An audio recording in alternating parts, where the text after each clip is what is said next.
Wiggity wiggity, welcome back guys to Just Nuts again with another Yu-Gi-Oh video. Today I'm talking about another deck from Hidden Summoners, I guess the first deck. Yeah, I guess this one will probably go up first. So this is the first deck out of Hidden Summoners. I'm really going kind of in depth and talking about a little bit and just giving my overall thoughts on what I think about this archetype in general, because Hidden Summoners is one of the deck build packs. So with most of the deck build packs, they release 3 new archetypes or give a lot of support for an archetype that already exists to make it viable, or more viable at least. This one has 3 brand new, completely brand new, well, sort of. I would say one wasn't an archetype before, and now it is an archetype. But this video I'm talking about Mayakashis, and Mayakashis are an interesting archetype. It's all zombie based, but all zombie players, I wouldn't get too excited because they don't lend themselves to being supported by generic zombies, really. A couple of them maybe, and other ones not as much. I mean, I guess you can run like Uni, you can run like Mizuki, Gozuki, you can run those. But overall, I don't think this deck really benefits from those cards too much. They kind of just are very much forced. They're just one of those archetypes that's very much forced to use their own cards and nothing but their own cards, as you'll see. So basically, the archetype is broken up into 5 regular monster cards, main deck monster cards, 1 spell card, 1 trap card, and then 6 extra deck cards, which we will get into after these. But I want to start with the monsters, at least the main deck monsters, real quick, and go over what they all do. So the most important card in the entire deck is this card right here, beautiful Mayakashi Daki. She is a level 2 tuner. They're all fire zombies, so you'd think, I guess they could also have synergy with the Shiranuis, but you need to get the Shiranuis engraved, which these have no part in helping with that, really. But she says pretty much when a Mayakashi monster is special summoned from the extra deck while she's in the graveyard, you can just special summon her back. And that's pretty much all part of what she does, is that you make her, is with the extra deck synchros they have, they're all 2 levels apart. So you literally could use her for a synchro. She goes to the graveyard because you had and because she was cost, she kind of goes first, then appears, and as soon as that monster comes out, she says, alright, you can summon her back out because you just summoned a synchro. So it literally goes synchro, special, synchro up a level, special again, because her effect is not once per turn, which kind of makes her a little broken, although they kind of mitigate that by making it so the extra deck monsters for the archetype are not very impressive. On top of that, once you use her effect, you cannot special summon from the extra deck at all, except for Mayakashi monsters, locking you into the archetype. So she's very powerful, and she's very important for, I guess, like most of your main combos and getting to your end board. Then I'd probably say the next most important card in the main deck is probably Winged Mayakashi Hajin. He's pretty strong. He's like a 1-card combo, pretty much. He just says when he's normal summoned or special summoned, you can special summon any Mayakashi from your deck. This is a hard once per turn, and you're locked into Mayakashi monsters in the extra deck if you use this effect. So he's really strong. Like he's like a 1-card synchro level 11, pretty much, because at least for the Mayakashi, that you literally summon him, you can special out Daki, and then you just go level 3. Special Daki back, level 5, level 7, level 9, level 11, and then all the way up. So he's pretty cool. It's pretty cool that he's just a 1-card, like 3300 beat stick, pretty much, you'll see. And yeah, so after him we have Rickshaw Mayakashi Shafu. I think I'd probably say Shafu. Probably say Shafu. When he's normal summoned or special summoned, you can target a Mayakashi in your graveyard, special summon in defense mode, but negate its effects. This is a hard once per turn, and same thing, it locks you into the Mayakashi extra deck. You see that all these cards do this pretty much. Then we have Poison Mayakashi Tsukahagi, 0 attack, 2000 defense. He is the only other tuner in the deck, so he's level 2 as well for that.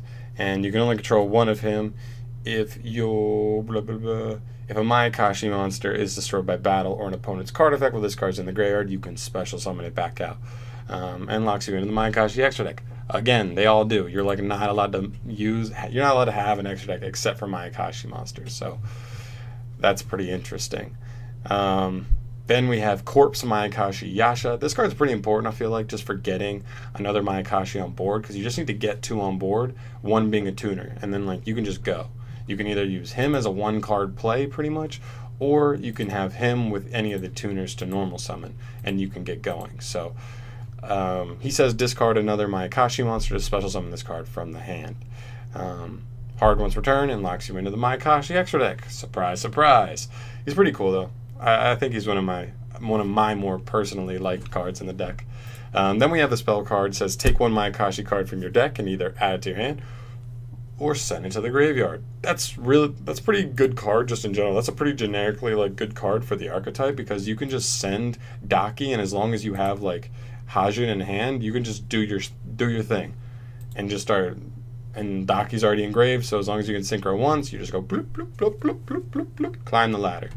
So that's a pretty cool card. Or you can just add something to hand, whatever the piece you're missing in your hand is. So pretty good generic card for an archetype. A lot of archetypes wish they had a card like that, for sure. And the only trap card is Return of the Mayakashi. It says discard 1 card, then target one of your Mayakashi monsters that is banished or in the grave, and special summon it. It cannot be targeted by your opponents of card effects this turn, and you can only activate once per turn, and locks you into the Mayakashi extra deck. Interesting card. It's a recurring card, and you have to discard. If it was just special summon a Mayakashi, then maybe make it unaffected by card effects. Could be a decent defensive card, or just a good card in general for like recurring resources. But overall, I just think it's slow, and you have to discard. It's kind of just meh overall. And now for pretty much the most important thing, because all of your main deck cards lock you into the extra deck. So this is all you can really use in any given turn. So the first card, and like probably the most important card in the extra deck, is Icicle Mayakashi Yukiona. Love the design of this card. It's 1900, which is pretty decent, and pretty good arrows down right and down left. She requires 2 Mayakashi specifically, so this is not a generic zombie. You can use in other zombie decks, unfortunately. And she says, while this card points to a synchro monster, monsters your opponent controls cannot target this card for an attack. So mediocre protection in the battle phase, meh. And if a synchro monster you control is destroyed by battle or an opponent's card effect while this card is on the field, you can target 1 face-up monster on the field. Its attack and defense becomes half until the end of the turn. Another mediocre, like, battle-relevant effect that just does that. Like the only real use for this, I feel like, is like on your turn popping your own synchro. Well, you can't. It has to be destroyed by an opponent's card effect. Like, maybe if your opponent was forced to pop something and then for the rest of the turn they couldn't beat over you because you lowered their biggest monster's attack. That's like it. This card doesn't really do much other than just open up zones and be a 19 beat stick. It's pretty sad. I wish this card was way better because I love the design. Good arrows, good stat. It just is missing the abilities. The abilities are not very good, unfortunately. Then we're going to start getting into synchros. So as you see, they have 5 synchros, a level 3, a level 5, a level 7, a level 9, and a level 11. And the effects sort of get better and better as you climb. Not by much, though. So this guy says, they all have the same like first effect, sort of. He says, if your synchro monster his original level is 5 is destroyed by battle or an opponent's card effect in the graveyard, you can banish another zombie and then special summon this guy. And then they all have an effect that pops off when they're special summoned from the graveyard, usually by that first effect. And they all have this effect relative to the level. So he's level 3, so he will special when a level 5 is destroyed. The level 5 will special when a level 7 is destroyed. The level 7 will special with 9. The level 9 will special with 11. So they deal with it. And the level 11 special is when the link is destroyed, a Mayakashi link. So they all have that special effect, which is like decent, but it's on destruction specifically. It doesn't say when that one leaves the field. That'd actually be pretty good if they said when it leaves the field, because you can just synchro up the ladder and special summon them all back and spam. Then this deck would be pretty interesting, but because it's not, the deck is not that interesting. And then when he's special summoned from the graveyard, you can make your monsters unable to be destroyed by battle this turn. Woo. All right, the second one says same thing. When a level 7 is destroyed by battle or card effect, banish a zombie, special summon it. And when he's special summoned, you can have both players send 3 cards from their deck to the graveyard. You're playing a zombie deck, so it's not the worst effect, but at the same time, you don't know what your opponent's playing, and you could totally send resources from their deck to the graveyard as well. You're playing a BA player, they're probably going to plus more than you off of this effect. So just kind of meh again. Decent stats though for a level 5, 2018. Meh. Then the level 7, same special summon effect, and when he's special summoned, you can destroy one spell or trap card your opponent controls. Meh. I mean, it's generically, it doesn't have to be a set. It's any spell or trap card. So I guess that's decent, and it's 2600, so it's a decent beat stick. It's a whole lot of meh. This one pops one monster your opponent controls, which is probably the best effect here by far. And it's 2900, so it's pretty big. Then we have this guy. This guy says when he's special summoned, you can make this face-up card unaffected by other card effects this turn. The only problem with that is, like, if you're not going on the offensive and like trying to ram over your opponent with this card, then like what's the point? Like, your opponent would have to because it has to be by a card effect. So your opponent would have to destroy your Link monster on your turn before you go into battle phase. You would have to already have him engraved, recur him, and then for the rest of the turn he's unaffected, and you could probably beat over something. That's about it. That's like all it does. So honestly, overall, I think the artwork is cool. I think the idea is interesting that you can link up so easily, and they're all dispersed like that, and you have a non-once per turn monster that just keeps coming back to link up, synchro up. But at the end of the day, when you have a deck that's locked into an extra deck like this, and then the extra deck cards are just extremely mediocre. They're pretty much beat sticks on the board. There's like nothing. There's no board to build. Your board to build is the Link monster pointing at a 3300 beat stick, and that's it, with no protection. Like, literally no protection. They have no protection built in. Their spell and trap card don't protect at all. They have no built-in hand traps, no protection effects from graveyard. Literally, like, nothing. They have like nothing to protect them. Your board is literally just going to be 1900 beat stick, 3300 beat stick, and that's it. So at the end of the day, like, you can have a decent engine, but if the engine doesn't get you anywhere, then what do you have? Not much, right? So overall, just decent engine, but doesn't get you to anything worthwhile. So honestly, this deck is not really going to be doing much other than for maybe casual players who just really like the artwork.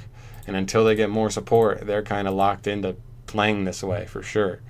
So sorry if you guys were excited for this deck, but this deck is rough. Really, really rough. Anyway, guys, I'm going to leave it off here. Let me know what you think about Mayakashi. If you think I'm wrong, you think I'm a dumb idiot, and this archetype actually has some redeeming qualities, and obviously support could come out in the future. Maybe they get a Link monster that's phenomenal, or maybe they get more synchros that are phenomenal, and I look ridiculous. But at least for right now, I don't think there's much. But let me know if I'm an idiot. Let me know if I'm a dumb, stupid idiot.